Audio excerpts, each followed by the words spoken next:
Shalom semuanya. Waktu berjalan begitu cepat. Dengan tidak terasa tanggal 4 September tahun 2020, keluarga besar GBI Jalan Jenderal Gatot Subroto berumur 32 tahun. Dimulai dengan satu gereja di Gedung Karsa Pemuda Senayan, Jakarta yang berjumlah sekitar 400 orang. Sekarang berkembang menjadi 1.200 gereja di dalam dan di luar negeri. Dengan jumlah jemaat lebih dari 300.000 orang, dengan sekitar 9.500 school. DNA gereja kita adalah restorasi Pondok Daud. Saya ingat ada dua hamba Tuhan yang menubuatkan saya menjadi alat Tuhan untuk merestorasi Pondok Daud, yaitu Pendeta Scheng dari Belanda dan Om Damaris yang merupakan penginjil sepenuh waktu pertama di Indonesia. Mereka saat ini sudah bersama dengan Bapa di sorga. Kisah Para Rasul 15 ayat 15 sampai dengan 18 berkata bahwa Tuhan Yesus akan datang kembali dan merestorasi Pondok Daud yang telah roboh. Ini tidak berarti bahwa restorasi Pondok Daud baru terjadi pada waktu Tuhan Yesus datang kembali. Tetapi restorasi Pondok Daud ini sedang terjadi pada hari-hari ini. Dan akan selesai secara sempurna pada saat Tuhan Yesus datang kembali. Untuk apa Tuhan Yesus merestorasi Pondok Daud? Supaya semua orang lain mencari Tuhan. Dan segala bangsa yang disebut milik Tuhan, mencari Tuhan.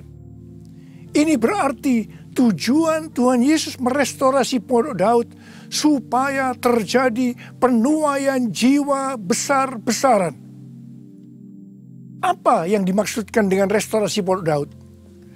Dalam 25 tahun yang pertama, sejak tahun 1988, pengertiannya adalah doa, pujian, penyembahan bersama-sama dalam unity siang dan malam. Dalam 25 tahun yang kedua, pengertiannya adalah prajurit-prajurit Tuhan yang gagah perkasa, yang mempunyai gaya hidup berdoa, memuji dan menyembah Tuhan dalam unity siang dan malam, dan melakukan kehendak Tuhan pada zaman ini. Jadi hari-hari ini di tengah pandemi COVID-19 yang sedang direstorasi adalah kita-kita, yaitu saudara dan saya, supaya menjadi prajurit-prajurit Tuhan yang gagah perkasa, yang artinya menjadi pemenang. Untuk menjadi pemenang, maka yang pertama, gaya hidup kita adalah berdoa, memuji dan menyembah Tuhan dalam unity siang dan malam.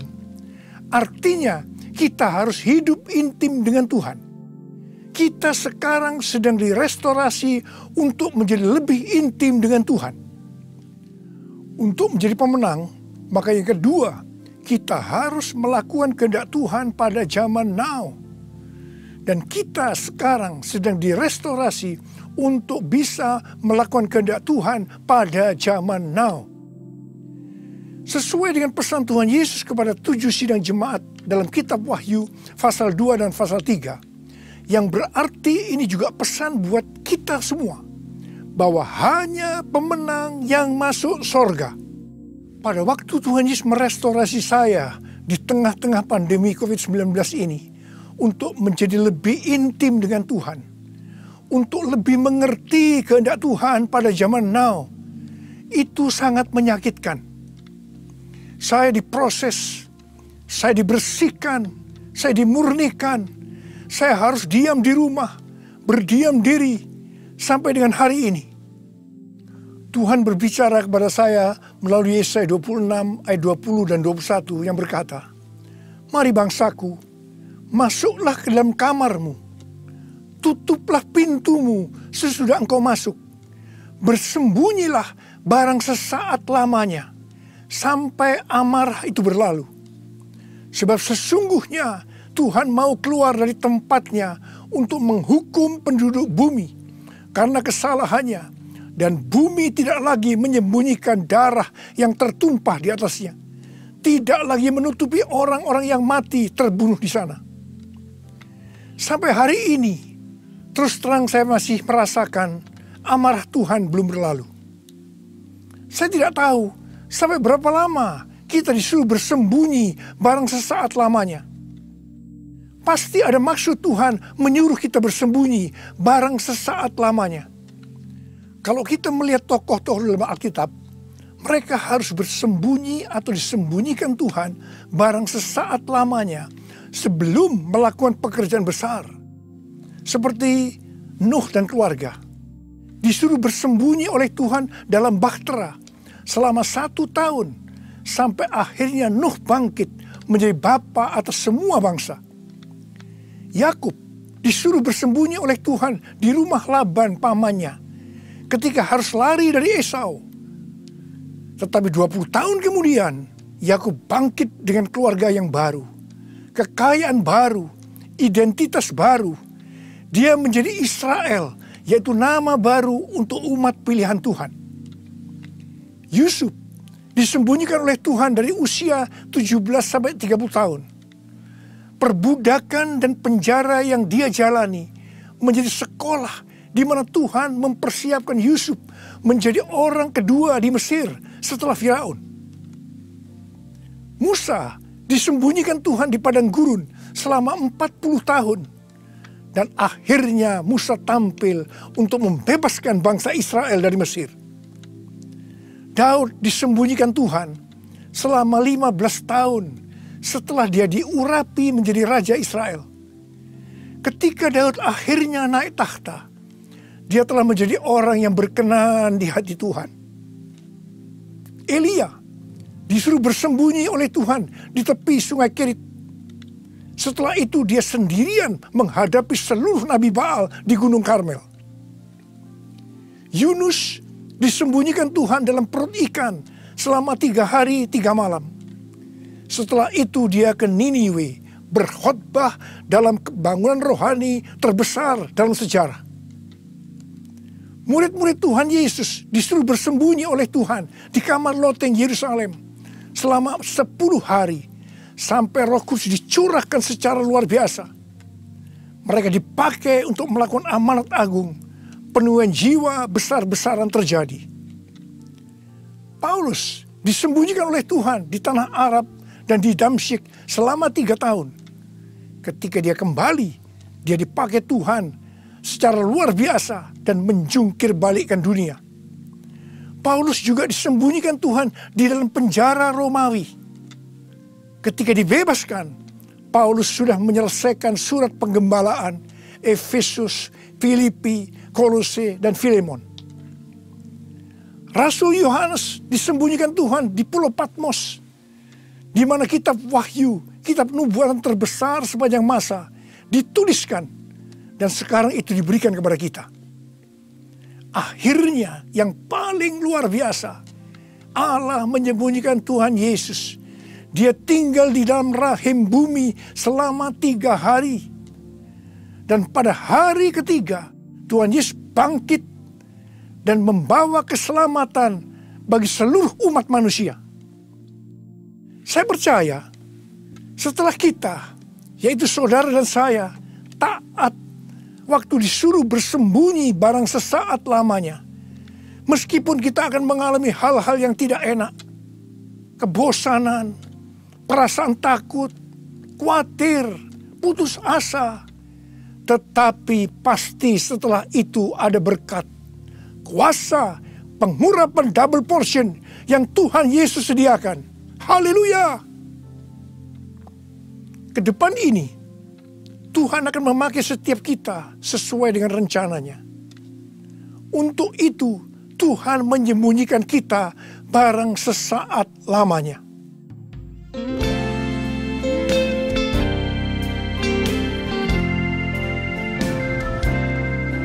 Tuhanku, ya Allahku, Engkau perlindunganku. Hanya kepadamu ku bersujud. Tuhanku, ya Allahku, Engkau perlindunganku. Hanya kepadamu ku bertelut. Aku memuji Engkau Yesus, menyembah kepadamu. Tuhanku, ya Allahku, Engkau batu karangku, hanya kepadamu ku bersujud.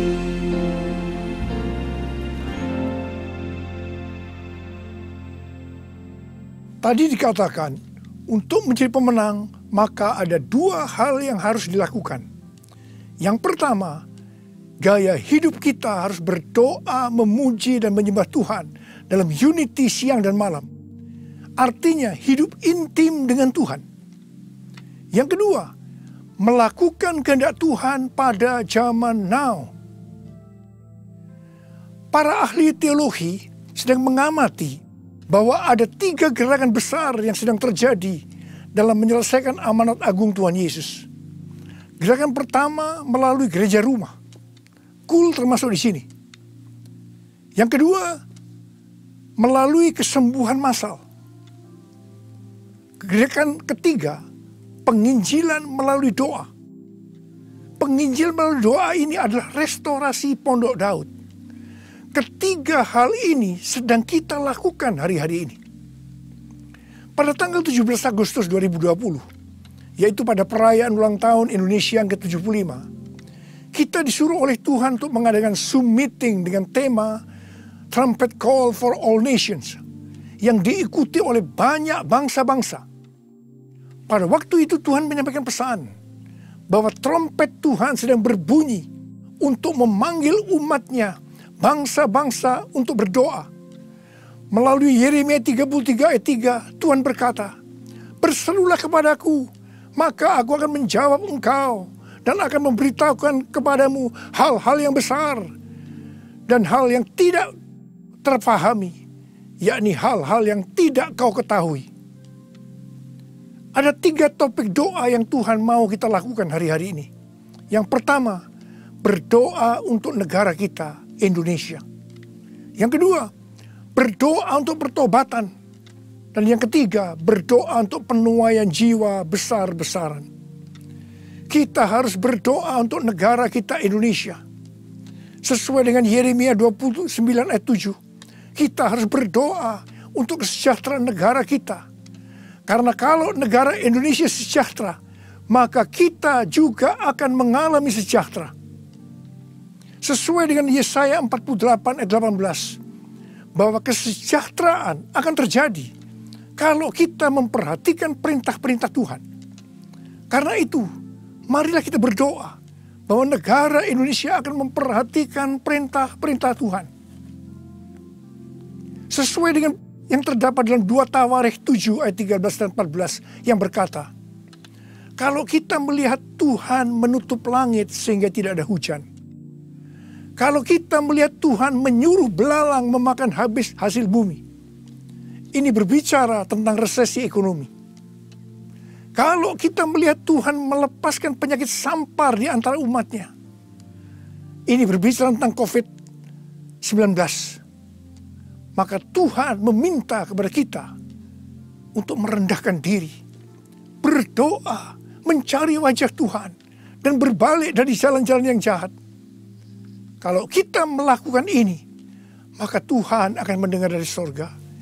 Tuhan akan mengampuni dosa-dosa kita. Dan Tuhan akan memulihkan negeri kita, Indonesia, dari pandemi COVID-19 dan resesi ekonomi. Kita juga harus berdoa untuk penuaian jiwa besar-besaran. Sebelum terjadi penuaian jiwa besar-besaran, selalu didahului dengan kebangkitan doa. Sebelum Roh Kudus dicurahkan di kamar loteng Yerusalem 2000 tahun yang lalu, yang disebutkan sebagai Pentakosta pertama, maka murid-murid Tuhan Yesus semua bertekun dengan sehati dalam doa bersama-sama, yang artinya mereka berdoa, memuji, dan menyembah Tuhan dalam unity siang dan malam. Ini adalah prinsip restorasi Pondok Daud. Hal ini juga terus dilakukan setelah Roh Kudus dicurahkan. penuaian jiwa besar-besaran terjadi. Amin.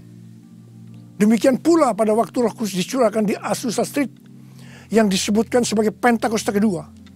William Seymour yang memimpin doa. Semua bertekun dengan sehati dalam doa bersama-sama. Dan penuaian jiwa besar-besaran juga terjadi. Tahun 2013, Tuhan berbicara kepada saya bahwa pencurahan Roh Kudus yang terjadi di zaman now disebutkan sebagai Pentakosta yang ketiga. Sejak saat itu, saya terus berdoa untuk kebangkitan doa di Indonesia. Karena pencurahan yang dahsyat dari Roh Kudus di era Pentakosta ketiga akan terjadi setelah terjadinya kebangkitan doa. Tahun 2020, ketika terjadi pandemi COVID-19 yang luar biasa, terjadi juga kebangkitan doa antar denominasi di Indonesia. Menurut bilangan Research Center, 83,8% gereja-gereja di Indonesia ikut dalam kegerakan doa ini. Haleluya! Selain itu, pada tanggal 8 Juli sampai dengan 17 Agustus 2020, ada acara doa pujian penyembahan 24 jam sehari, 7 hari seminggu, selama 40 hari. Dan dilakukan pergantian tugas setiap 2 jam. Acara ini diikuti oleh gereja-gereja antar denominasi di seluruh Indonesia. Dan ini belum pernah terjadi sebelumnya. Bagi saya, semua ini merupakan tanda bahwa pencurahan Roh Kudus yang dahsyat dari Pentakosta ketiga akan terjadi. Kalau kita melihat Pentakosta pertama, demikian juga dengan Pentakosta kedua, itu selalu dimulai dengan doa, pujian, dan penyembahan siang dan malam. Yang berarti ini adalah penggenapan restorasi Pondok Daud. Hal ini juga terjadi pada Pentakosta ketiga. Kita mungkin tidak sadar bahwa selama 32 tahun Tuhan memberikan DNA restorasi Pondok Daud kepada kita. Yang ternyata restorasi Pondok Daud itu untuk mempersiapkan Pentakosta yang ketiga. Kita harus berdoa agar kebangkitan doa, pujian, dan penyembahan terus berlanjut. Pasanya dicurahkan, berkatnya dilimpahkan, penuaian besar sungguh terjadi. Segala bangsa akan datang menyembah Yesus Tuhan, kemuliaan Tuhan telah turun. Kuasanya dicurahkan, berkatnya dilimpahkan, penuaian besar sungguh terjadi. Segala bangsa akan datang menyembah Yesus Tuhan, kemuliaan Tuhan telah turun. Kemuliaan Tuhan telah turun. Tuhan berkata mengenai Daud, bahwa Daud adalah orang yang berkenan di hati Tuhan dan yang melakukan kehendak Tuhan. Jadi Tuhan berkenan kepada Daud karena Daud melakukan kehendak Tuhan. Kehendak Tuhan yang mana? Alkitab berkata bahwa Daud melakukan kehendak Tuhan pada zamannya. Kalau kita merindukan hidup kita berkenan di hati Tuhan, maka kita harus melakukan kehendak Tuhan pada zaman now. Apa kehendak Tuhan pada zaman now? Yang pertama, pada waktu Tuhan Yesus ditanya oleh murid-muridnya tentang tanda kedatangannya dan tanda kesudahan dunia, salah satunya Tuhan Yesus menjawab dari Matius 24 ayat 14 yang berkata, dan Injil kerajaan ini akan diberitakan di seluruh dunia menjadi kesaksian bagi semua bangsa. Sesudah itu barulah tiba kesudahannya. Tuhan Yesus akan datang kembali setelah Injil kerajaan diberitakan ke seluruh dunia menjadi kesaksian bagi semua bangsa. Tuhan Yesus pasti datang kembali. Yang percaya katakan amin.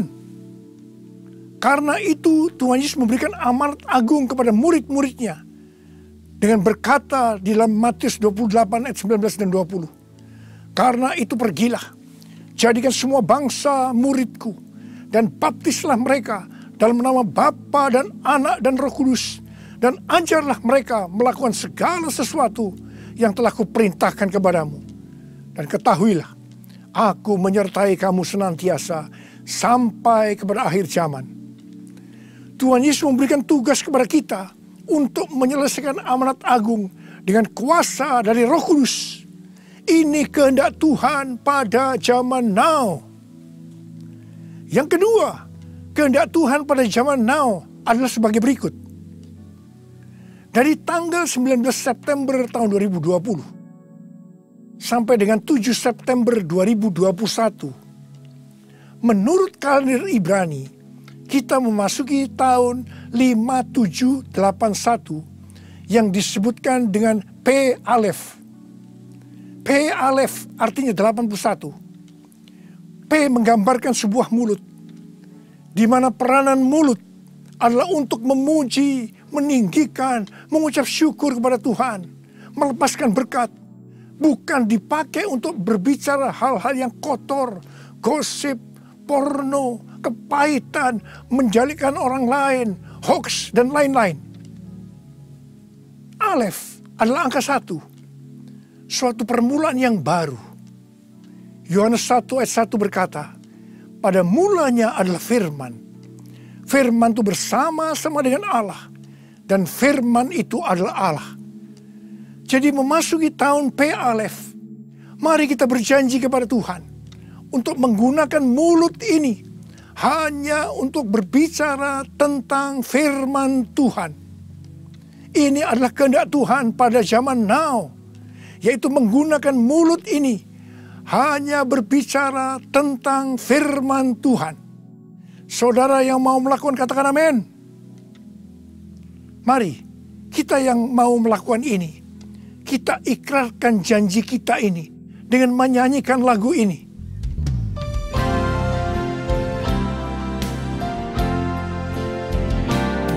Mulutku penuh dengan pujian kepadamu ya Yesus Tuhan.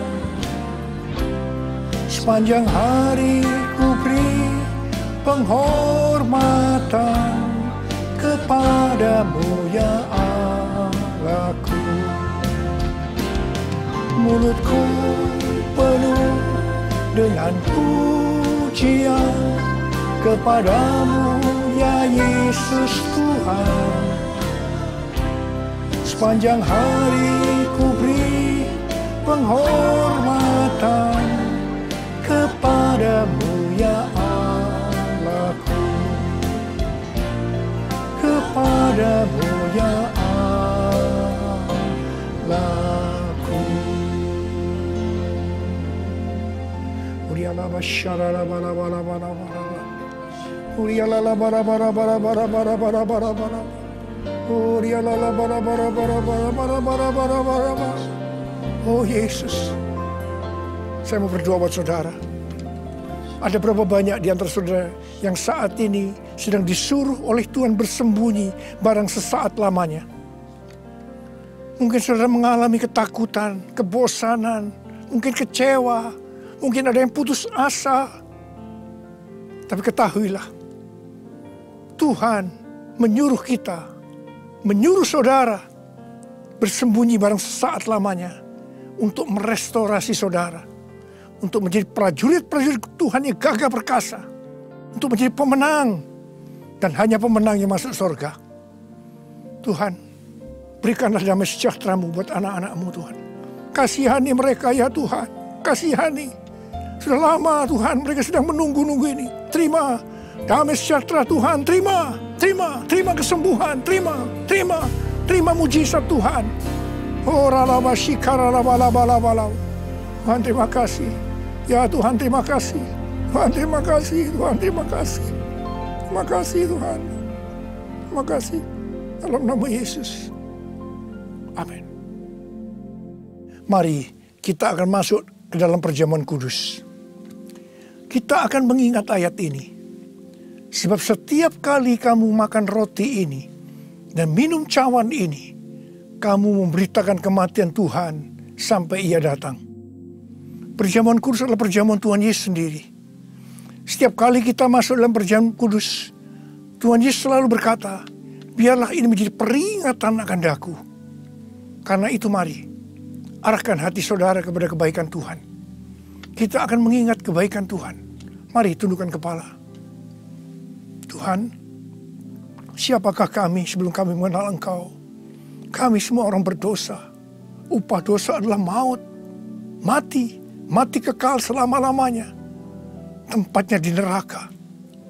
Tuhan, Engkau datang ke dalam dunia ini untuk menyelamatkan kami semua ya Tuhan. Kau angkat kami sebagai anak-anak-Mu. Engkau berkati kami, Engkau tuntun kami, Engkau bela kami, Engkau tegur kalau kami salah. Engkau sembuhkan kami, Engkau jagai kami ya Tuhan. Dalam masa pandemi ini Tuhan. Itu Engkau ya Tuhan. Itu Engkau ya Aba.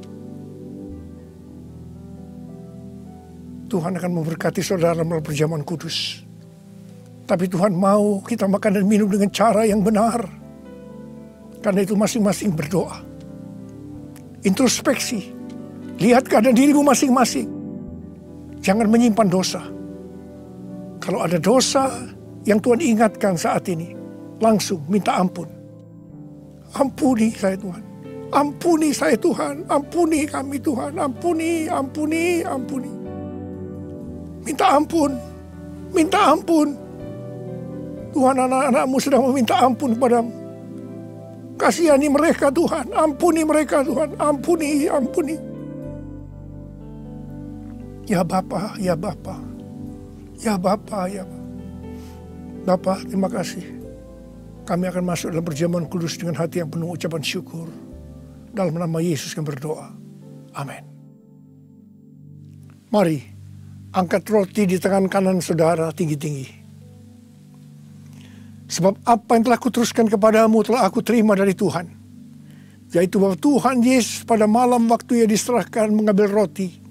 Dan sesudah itu yang mengucap syukur atasnya. Ia memecah-mecahkannya dan berkata, inilah tubuhku yang diserahkan bagi kamu. Perbuatlah ini menjadi peringatan akan aku. Sudah dikasih Tuhan. Bukankah roti yang kita pecah-pecahkan ini adalah persekutuan kita dengan tubuh Kristus? Mari kita makan dalam nama Yesus.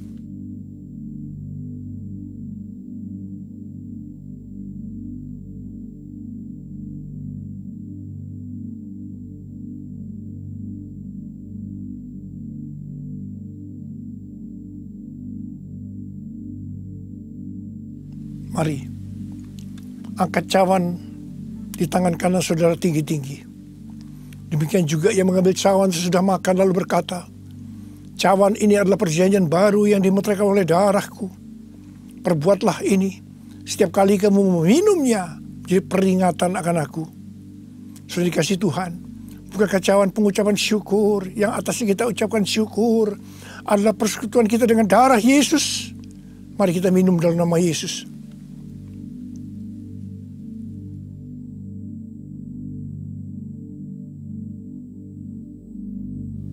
Mari, angkat tangan saudara. Ucapkan syukur dengan suara. Jangan diam. Tuhan terima kasih. Tuhan terima kasih. Kami bersyukur ya Tuhan. Buat kebaikan-Mu ya Tuhan. Kami bersyukur ya Tuhan. Kami bersyukur ya Aba. Kami bersyukur. Terima kasih ya Tuhan, terima kasih. Terima kasih Yesusku. Terima kasih Yesusku. Puji syukur hanya bagi Tuhanku. Terima kasih Yesusku. Terima kasih Yesusku. Puji syukur hanya bagi Tuhanku.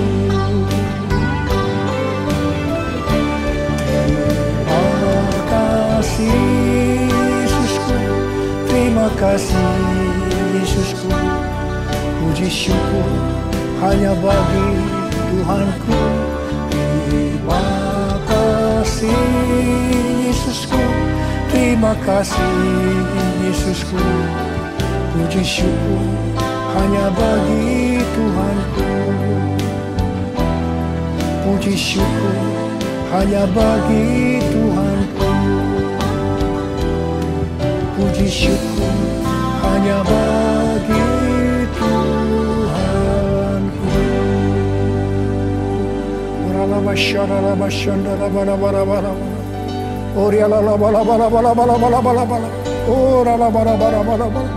Oh Yesus, Yesus, Yesus, Yesus, Yesus, Tuhan Yesus, Tuhan Yesus, Tuhan Yesus. Angkat tangan saudara, terimalah berkat Tuhan. Kasih karunia yang berlimpah-limpah daripada Allah Bapa dalam anaknya yang tunggal Yesus Kristus. Persekutuan yang manis dengan Roh Kudus menyertai saudara sekalian mulai hari ini sampai Tuhan Yesus datang menjemput kita di awan-awan dan bahkan sampai selama-lamanya. Yang percaya bersama-sama katakan amin.